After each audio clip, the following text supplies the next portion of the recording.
ముందుగా పప్పు ఉడకబెట్టుకోవాలి.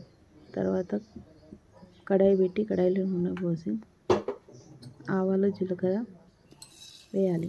అవి కొంచెం వేగిన తర్వాత ఉల్లిపాయలు కరివేపాకు వేసి కలుపుకోవాలి.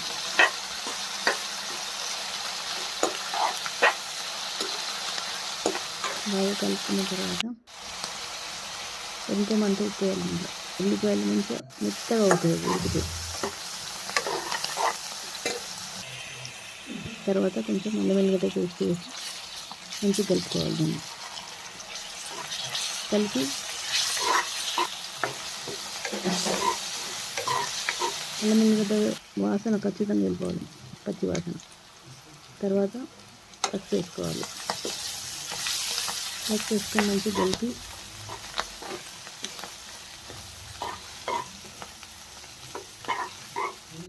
శనగపప్పు ఉడకబెట్టుకుని వాటర్తో పాటు వేసేసేయాలి. నీళ్ళతో పాటు పప్పు వేసేసేయాలి. వేసి మంచిగా కలుపుకోవాలి.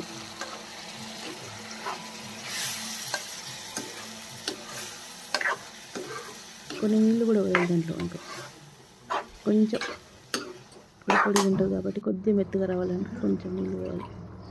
నీళ్ళు పోసిన తర్వాత కొంచెం సేపు ఉడకబెట్టుకున్న తర్వాత ఉప్పు వేసి ఉడకబెట్టాలి ఒక నిమిషం. తర్వాత కాసేపు మూత పెట్టి తీసేసుకొని కారం, దాంట్లో కొంచెం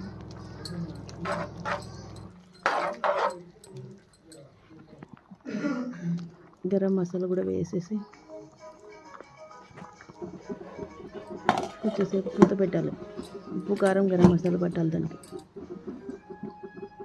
లాస్ట్లో కొంచెం కొత్తిమీర చల్లి స్టవ్ ఆపేస్తే కమ్మనైన శనగపప్పు